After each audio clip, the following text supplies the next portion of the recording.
आप सभी का मैं रघुवीर सेजू इस संकल्प परिवार में YouTube चैनल के माध्यम से हार्दिक स्वागत और अभिनंदन करता हूं। इस संकट या फिर लॉकडाउन की घड़ी में ऑनलाइन क्लासों के माध्यम से हम आपसे रूबरू होते रहेंगे और बहुत ही शानदार कंटेंट लेकर के आपके सामने आते रहेंगे। और इस लॉकडाउन के दौरान जो भी क्लासेस चल रही है उसमें हर प्रकार की हर सब्जेक्ट की कंटेंट और वीडियो हम लोग डालते रहेंगे।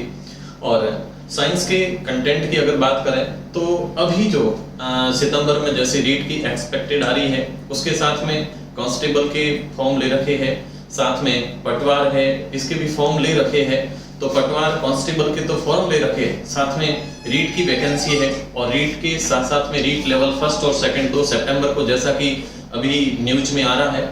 और उसके साथ में रेलवे के एग्जाम भी करवाने हैं। तो ये एनटीपीसी, रेलवे, ग्रुप डी, ये सारी चीजें हैं। इनके अंदर साइंस की जो चीजें हैं उन साइंस के कंटेंट को लेकर के मैं आपके सामने रूबरू हो रहा हूँ। तो चलते हैं अपन अपने कंटेंट की तरफ। अच्छा, उसके अंदर साइंस में जो इंपॉर्टेंट टॉपिक रहते हैं उसके अंदर फिजिक्स रहती है, केमिस्ट्री है, बायोलॉजी है, उसके साथ में पशुपालन का बहुत ज्यादा पूछा जाता है। पशुपालन के अंदर लाइव स्टॉक है, इसको पूछा जाता है।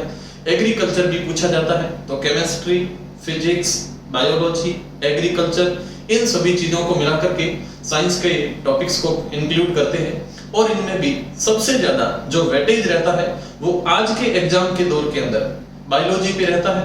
फिजिक्स और केमिस्ट्री को भी इक्वली पूछा जाता है। केमिस्ट्री के अंदर ज्यादातर जो क्वेश्चन पूछे जाते हैं साथियों, वो जैसे रेलवे के एग्जाम हुए थे तो उन रेलवे के एग्जाम में पीरियोडिक टेबल को, आवर्त सारणी को बहुत धुआंधार पूछा था उसको, तो इसमें रहते हैं। उसके साथ साथ में धातु अधातु के बारे में भी पूछे जाते हैं। ये केमिस्ट्री के अंदर एक एवरेज टॉपिक रहते हैं जिनको ज्यादा पूछा जाता है।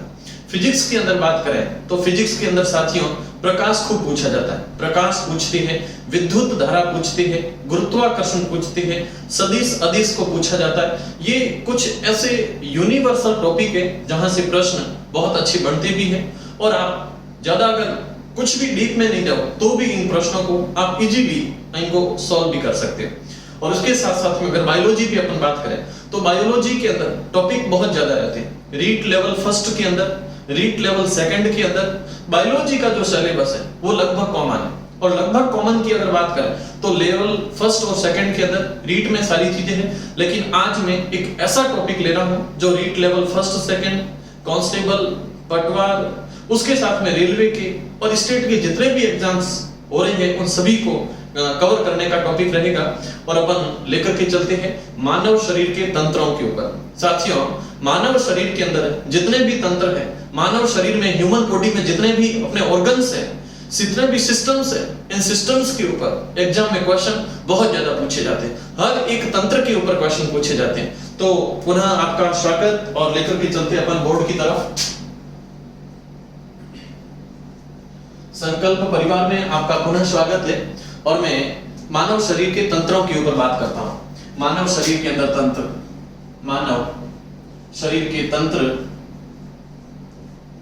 मानव शरीर के अंदर साथियों विभिन्न प्रकार के तंत्र रहते हैं। और इंपॉर्टेंट जितने भी तंत्र हैं उन सभी तंत्रों के ऊपर अपन क्रम से बात करेंगे। तो सबसे पहले बात करते हैं परिसंचरण तंत्र पे। रक्त एवं परिसंचरण तंत्र, रक्त एवं परिसंचरण तंत्र। उसके बाद में आता है पाचन तंत्र, पाचन, डाइजेस्टिव सिस्टम, पाचन तंत्र। पाचन तंत्र के बाद में साथियों इसी में पूछा जाता है श्वसन तंत्र, श्वसन तंत्र पूछा जाता है। इसी में साथियों रहता है उत्सर्जन तंत्र, उत्सर्जन तंत्र। उत्सर्जन के साथ साथ में इसमें रहता है जनन तंत्र, जनन तंत्र। जनन तंत्र के साथ साथ में इसी के अंदर रहता है मानव शरीर में नियंत्रण के लिए तंत्रिका तंत्र, नियंत्रण एवं समन्वय तंत्र। तो तंत्रिका तंत्र इसी में रहता है, तंत्रिका तंत्र। तंत्रिका तंत्र के साथ में नियंत्रण एवं समन्वय, नियंत्रण एवं समन्वय, ये टॉपिक इसके अंदर आता है। साथ ही इसके अंदर आता है कंकाल तंत्र, कंकाल तंत्र। साथियों ये मानव शरीर के अंदर कुछ विशेष तंत्र रहते हैं, मानव शरीर के तंत्र है, जिनको लेकर के परीक्षाओं में प्रश्न बहुत डीप में पूछे जाते हैं। और अगर विशेष रूप से अपन बात करें तो परिसंचरण तंत्र में बहुत ज्यादा प्रश्न पूछे जाते हैं। परिसंचरण तंत्र पे, पाचन तंत्र में ज्यादातर अगर प्रश्न पूछे जाते हैं तो भोजन के पाचन के बारे में पूछा जाता है, छोटी आंत में, उसके बाद में आमाशय, यकृत, ये भोजन का डाइजेशन करने के लिए किस किस प्रकार के एंजाइम छोड़े जाते हैं, तो उनसे रिलेटेड क्वेश्चन पूछे जाते हैं। कई बार मानव के दांतों की श्रृंखलाओं के बारे में भी क्वेश्चन पूछे जाते हैं, तो ये पाचन तंत्र रहता है। श्वसन तंत्र हालांकि एक पुअर टॉपिक रहता है, फिर भी श्वसन के अंदर जो ग्लूकोज का डाइजेशन होता है, ग्लूकोज से जैसे एटीपी बनने का प्रोसेस होता है, उसमें प्रश्न बहुत अच्छे पूछे जाते हैं। उत्सर्जन तंत्र के अंदर प्रश्न जो पूछते हैं उसमें उत्सर्जन के प्रकार पूछे जाते हैं। उत्सर्जन के अंदर कई प्रकार के जीव है, जो कि अमोनोटेलिक है, अमीनोटेलिक है, उसके साथ में यूरियोटेलिक है, तो ये क्वेश्चन प्रकार पे पूछे जाते हैं। फिर बात करें अगर जनन तंत्र पे, तो साथियों जनन तंत्र के अंदर मानव शरीर का जनन तंत्र परीक्षाओं में अक्सर पूछा जाता है। जनन एक होता है लैंगिक, दूसरा होता है अलैंगिक। जो अलैंगिक जनन होता है उसके अंदर चाहे विखंडन हो, द्विविखंडन हो, बहुविखंडन हो, पुनरुद्भवन हो, ये कुछ टॉपिक्स रहते हैं जो अलैंगिक जनन में आते हैं। लेकिन लैंगिक जनन में नर जनन तंत्र, मादा जनन तंत्र, उसमें भी अपन डिस्कशन करेंगे, लेकिन ये जनन तंत्र का पॉइंट रहता है।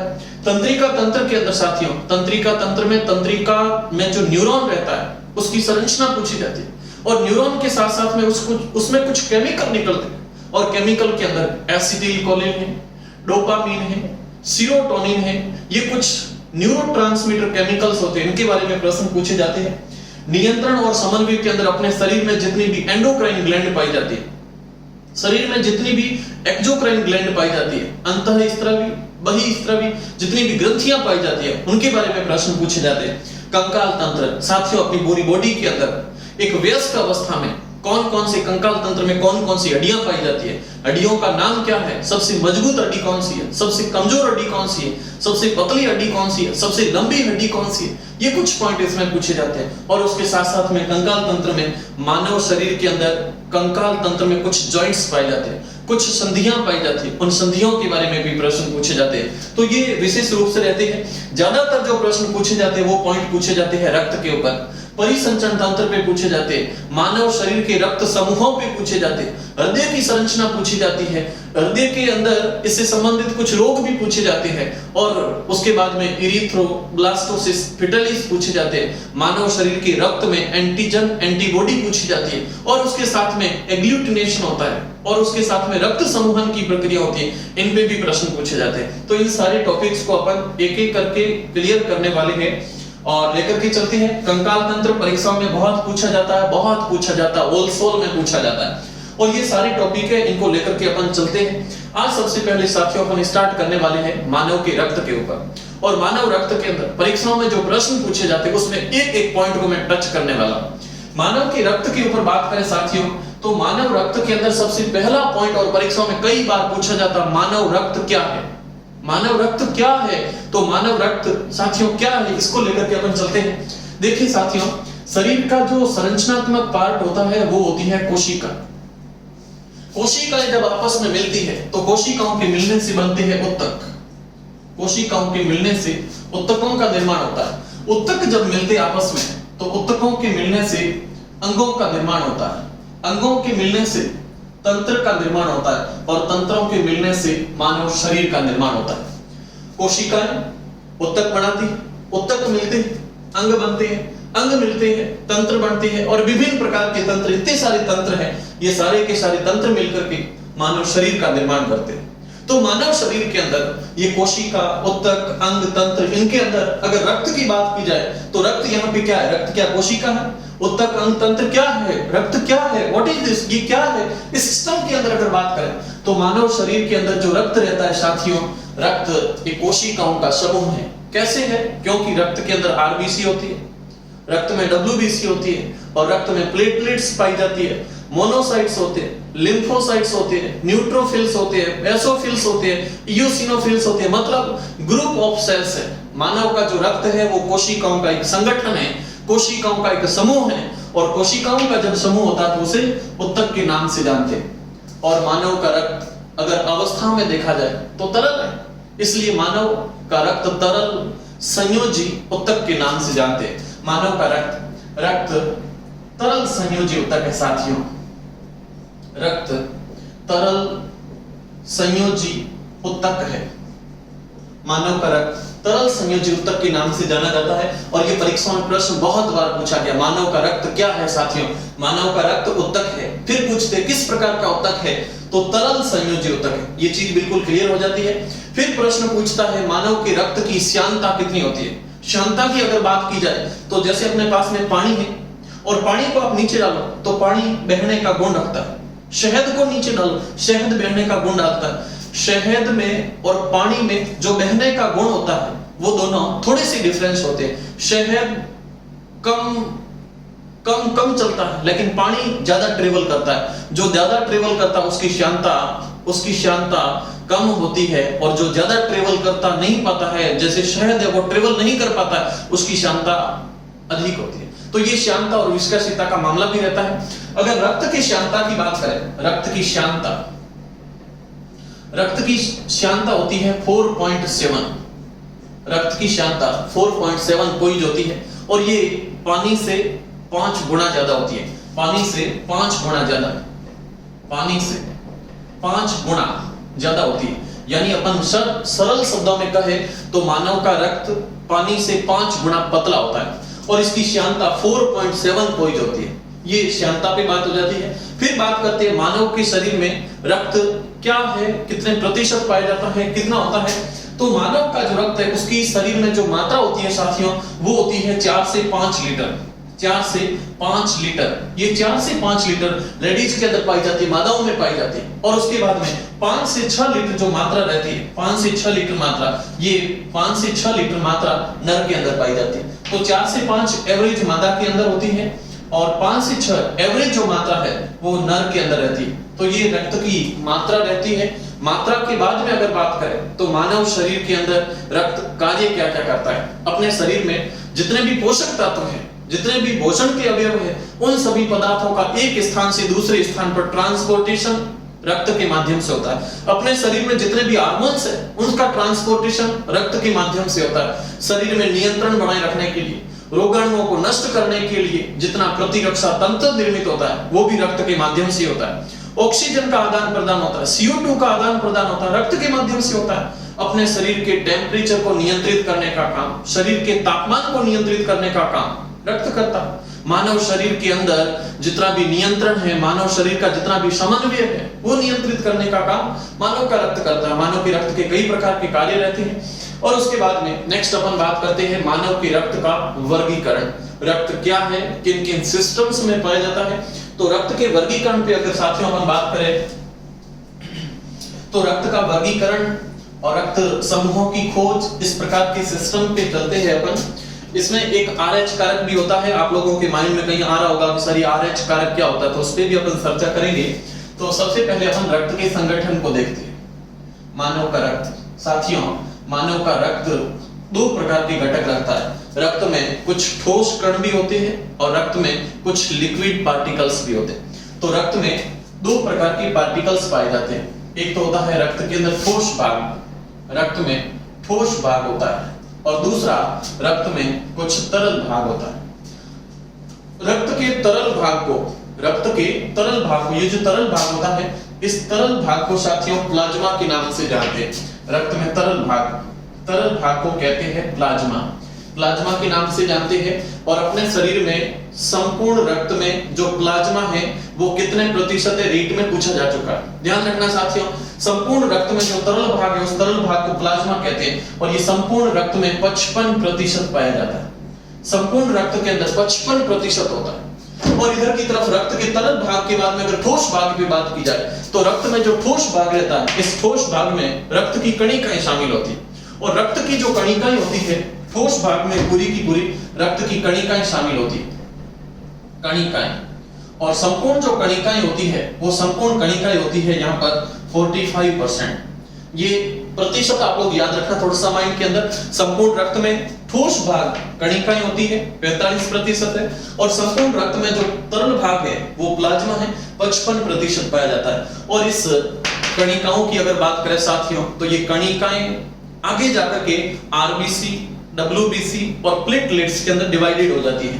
तो रक्त में कणिकाएं 3 प्रकार की होती है। एक होती है आरबीसी, दूसरी होती है डब्ल्यूबीसी, ये है आरबीसी, दूसरी होती है डब्ल्यूबीसी और तीसरी होती है प्लेटलेट्स। तो ये रक्त के अंदर कणिकाएं शामिल होती है, आरबीसी, डब्ल्यूबीसी और प्लेटलेट्स इस प्रकार से रहती है।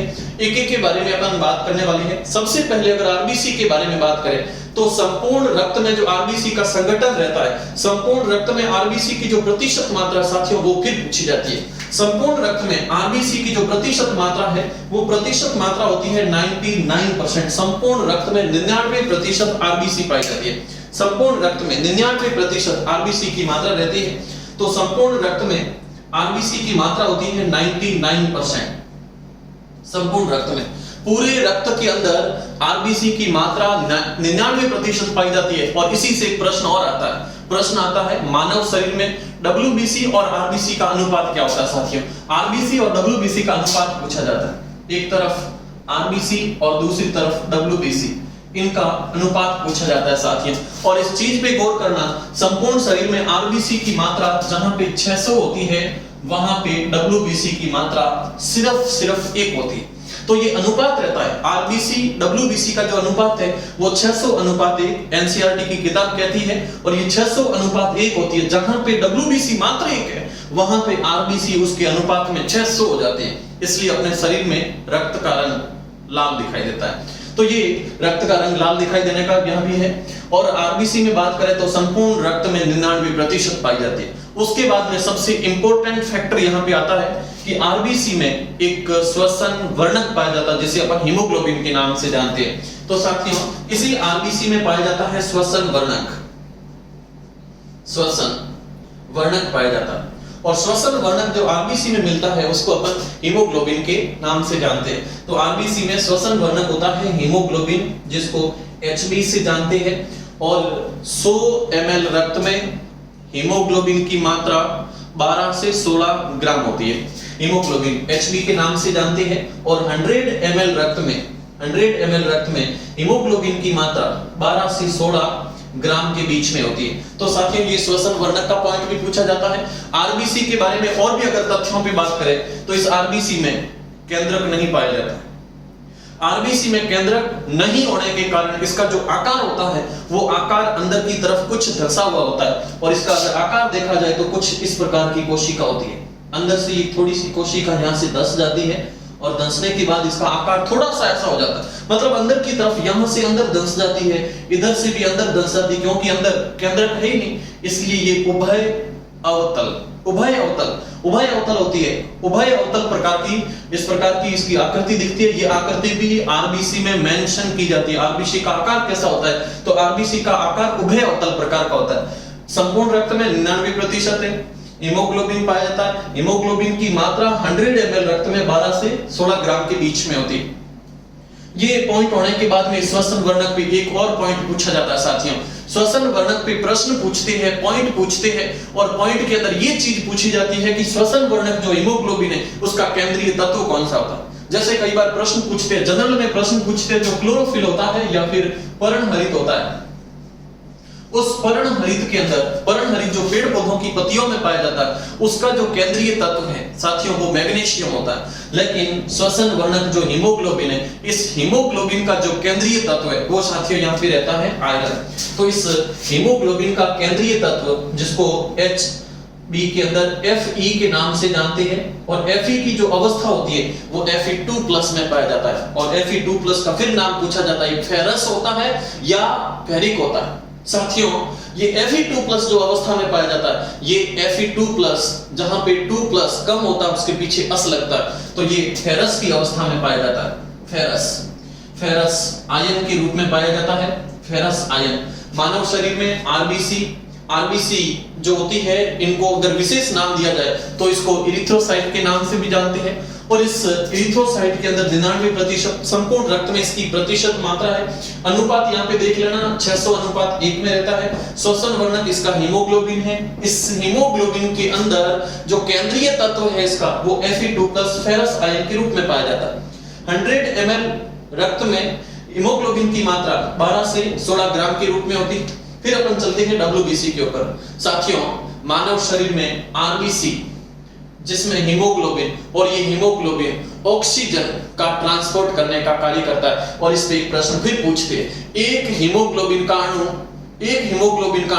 एक साथ कितने ऑक्सीजन परमाणुओं का परिवहन कर सकता है? साथियों ध्यान देना, एक हीमोग्लोबिन का जो अणु है, जो कॉम्प्लेक्स है, जो संकुल है, ये एक हीमोग्लोबिन एक साथ ऑक्सीजन के 4 परमाणुओं का परिवहन कर सकता है। 4 परमाणु मतलब 2 अणु। तो एक हीमोग्लोबिन एक साथ में 4 ऑक्सीजन में यहां पे O2 नहीं लिखूंगा, केवल O लिखूंगा, ऑक्सीजन, या फिर लिखूं तो 2 O2 का 2 ऑक्सीजन के अणुओं का एक साथ परिवहन कर सकता है। और ये हीमोग्लोबिन की बात यहाँ पे समाप्त होती है। और आरबीसी का विशेष नाम भी परीक्षाओं में पूछा जाता है, और आरबीसी का साथियों विशेष नाम होता है इरिथ्रोसाइट। उसके बाद में डब्ल्यूबीसी पे बात करते हैं। डब्ल्यूबीसी का विशेष नाम होता है ल्यूकोसाइट। ल्यूकोसाइट के नाम से जानते हैं इसको, क्योंकि अपने शरीर में कोई भी बाहर से कोई भी रोगाणु आता है तो उस रोगाणु को नष्ट करने का कार्य, उस रोगाणु को नष्ट करने का जो कार्य करता है अपने शरीर में, वो डब्ल्यूबीसी करती है। इसलिए इस डब्ल्यूबीसी को ल्यूकोसाइट के नाम से जानते हैं, बक्षकाणु के नाम से जानते हैं, तो इसका विशेष नाम देते हैं ल्यूकोसाइट। ल्यूकोसाइट के नाम से जानते हैं ल्यूकोसाइट के नाम से डब्ल्यूबीसी को जाना जाता है। डब्ल्यूबीसी का वर्गीकरण देखते हैं, डब्ल्यूबीसी क्या क्या काम करती है, कैसे कैसे वर्क करती है, तो उन सारी चीजों को अपन देखते हैं नेक्स्ट। साथियों, डब्ल्यूबीसी के अंदर चलने से पहले डब्ल्यूबीसी का अपन क्लासिफिकेशन देखते हैं, डब्ल्यूबीसी का वर्गीकरण देखते हैं। डब्ल्यूबीसी फुल नेम है व्हाइट ब्लड सेल, और इसका स्पेशल नाम लिखा जाता है ल्यूकोसाइट। इसका विशेष नाम लिखा जाता है ल्यूकोसाइट के नाम से जानते हैं। ल्यूकोसाइट मानव शरीर के अंदर आरबीसी में केंद्रक नहीं होता था, लेकिन हीमोग्लोबिन होता था। डब्ल्यूबीसी में केंद्रक होता है, लेकिन हीमोग्लोबिन नहीं होता है। आरबीसी के अगर जीवन काल की बात करें तो आरबीसी का जीवन काल 120 दिन होता है। और नई जो रक्त की कोशिकाएं, उनकी उत्पत्ति बोन मैरो में होती है, अस्थि मज्जा में होती है। उसी प्रकार डब्ल्यूबीसी की उत्पत्ति अस्थि मज्जा में होती है, बोन मैरो में होती है। मानव शरीर में आरबीसी की मृत्यु प्लीहा में होती है, डब्ल्यूबीसी की मृत्यु भी प्लीहा में होती है, स्प्लीन में होती है। इसलिए प्लीहा को, स्प्लीन को अपने शरीर के अंदर रक्त की कोशिकाओं का कब्रिस्तान कहा जाता है, ग्रेवयार्ड के नाम से जानते हैं। ये कुछ पॉइंट आप लोग ध्यान रखना। जैसे आरबीसी की बात करते हैं तो आरबीसी का जो जीवन काल है वो 120 दिन होता है, 120 दिन होता है। अभी कईयों के माइंड में फितूर उठ रहा होगा, ये 120 दिन है तो फिर चली जाती है बॉडी में, सारी एक साथ निपट जाती है। ऐसा नहीं होता है, बारी बारी से नंबर अलग अलग लगता है। तो कुछ कोशिकाएं मरती हैं, कुछ जनरेट होती रहती है। जो निर्माण की प्रक्रिया है वो होती है अस्थि मज्जा में। तो आरबीसी का जो निर्माण है, आरबीसी का निर्माण, साथियों इनका निर्माण होता है अस्थि मज्जा में।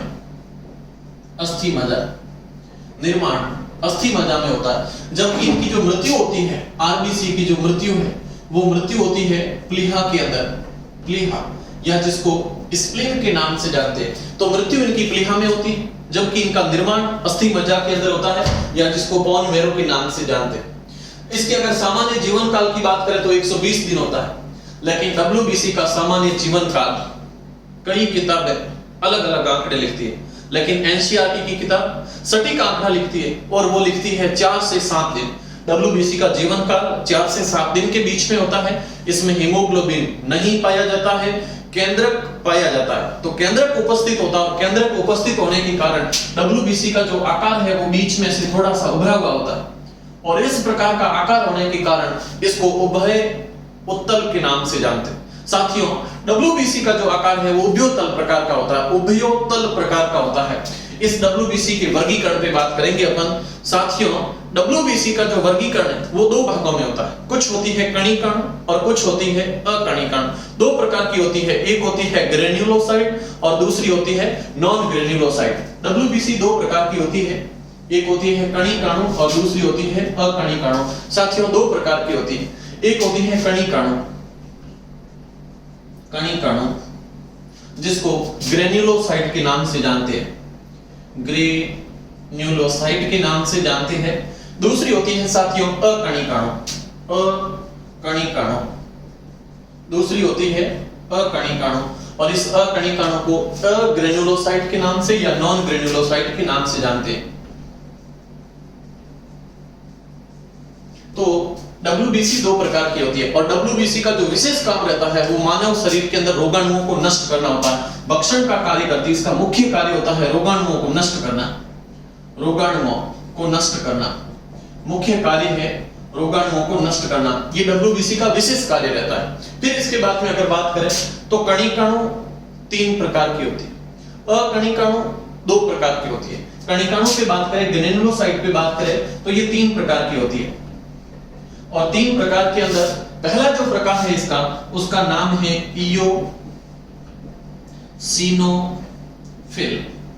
पहला प्रकार है इयोसिनोफिल। दूसरा इसका प्रकार आता है बेसोफिल, बेसोफिल, बेसोफिल, और तीसरा इसका प्रकार आता है जिसका नाम है न्यूट्रोफिल। तीसरा इसका प्रकार और तीसरे प्रकार का नाम है न्यूट्रोफिल, न्यूट्रोफिल।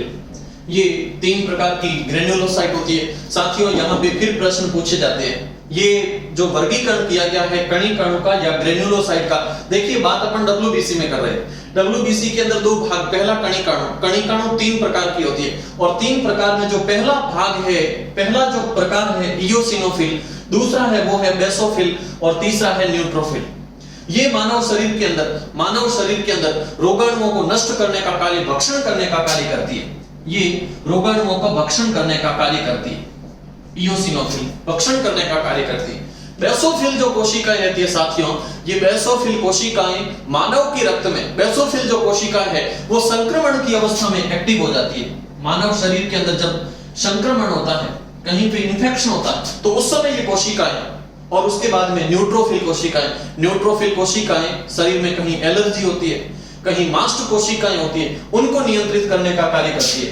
तो इनके माध्यम से मास्ट कोशिकाओं को नियंत्रित किया जाता है। तो ये मानव शरीर में अलग अलग वर्क करती है। अच्छा, एक पॉइंट पूछा जाता है, इनका वर्गीकरण किस आधार पे होता है? एक ही पॉइंट है सिर्फ, एक ही पॉइंट है सिर्फ इनका वर्गीकरण होता है, वो होता है अभिरंजन के आधार पर। अभिरंजन, इसका स्टेनिंग किससे होता है? अभिरंजन के आधार पर इनका वर्गीकरण होता है। अभिरंजन, आरबीसी का वर्गीकरण साथियों अभिरंजन के आधार पर होता है, अभिरंजन स्टेनिंग के आधार पर। और शुरुआत में मैं एक चीज और क्लियर कर देता हूं कि मानव के रक्त का जो अभिरंजन होता है वो मैथिलीन ब्लू से होता है। मैथिलीन ब्लू केमिकल होता है, इस केमिकल के माध्यम से मानव शरीर में रक्त का अभिरंजन किया जाता है। फिर उसके बाद में कणिकाणु, कणिकाणु में इयोसिनोफिल, बेसोफिल, न्यूट्रोफिल, ये तीन टाइप्स के रहते हैं। एक तरफ होते हैं भक्षकाणु करने की, बेसोफिल संक्रमण में काम देता है, और न्यूट्रोफिल मास्ट कोशिकाओं को नष्ट करने का कार्य करता है। उधर की तरफ जो अकणिकाणु है साथियों, ये फिर दो प्रकार की रहती है। अकणिकाणु जो दो प्रकार की होती है, इसके अंदर एक होती है मोनोसाइट और दूसरी होती है लिम्फोसाइट। एक होती है मोनोसाइट, मोनोसाइट, और दूसरी साथियों इसमें रहती है लिम्फोसाइट। एक होती है मोनोसाइट और दूसरी होती है लिम्फोसाइट। तो इस प्रकार से इनका प्रकार रहता है। मोनोसाइट जो है उससे जाकर के मैक्रोफेज का निर्माण होता है। लिम्फोसाइट है वहां से बी लिम्फोसाइट बनता है, बोन मैरो लिम्फोसाइट बनता है, थाइमस लिम्फोसाइट बनता है, और नेचुरल किलर सेल्स का भी निर्माण होता है। तो ये मानव शरीर के अंदर कणिकाणु, अकणिकाणु, इस प्रकार से पूरा का पूरा सिस्टम रहता है। ये मानव के अंदर रक्त का एक नॉर्मल अपन ने इंट्रोडक्शन किया साथियों। अब इसके बाद में अपन बात करने वाले हैं कि मानव शरीर के अंदर तीसरा जो पॉइंट्स पाया जाता है WBC के बाद में प्लेटलेट्स। ये प्लेटलेट्स क्या काम करती है, कैसे वर्क करती है, क्या क्या इसकी फंक्शनिंग पाई जाती है, तो सिस्टम्स के ऊपर बात करते हैं। अच्छा, एक बात और मैं बता दूं, इतनी देर तो बातें हो ही रही थी। आप जब भी यहाँ करके बैठते हो तो अपने पास में पेन डायरी लेकर के बैठो और हर एक चीज को आप लोग नोट डाउन करते जाओ। ये लॉकडाउन का समय है, इसके अंदर आकर के है जी मनोरंजन, आपको क्लास अटेंड नहीं करनी है। हर एक चीज को आप लोग अच्छे से अटेंड करो, कॉपी पेन लेकर के बैठो, इसको अटेंड करो। तो आज के इस सेशन को यहीं स्टार्ट करते हैं, फिनिश करते हैं, और इसके साथ में साथियों यहाँ हर क्लास को आप बहुत अच्छे से एंजॉय करते रहिए। हम हर एक कंटेंट को आपके साथ में लगातार लेकर के आते रहेंगे। Wish you all the best, thank you.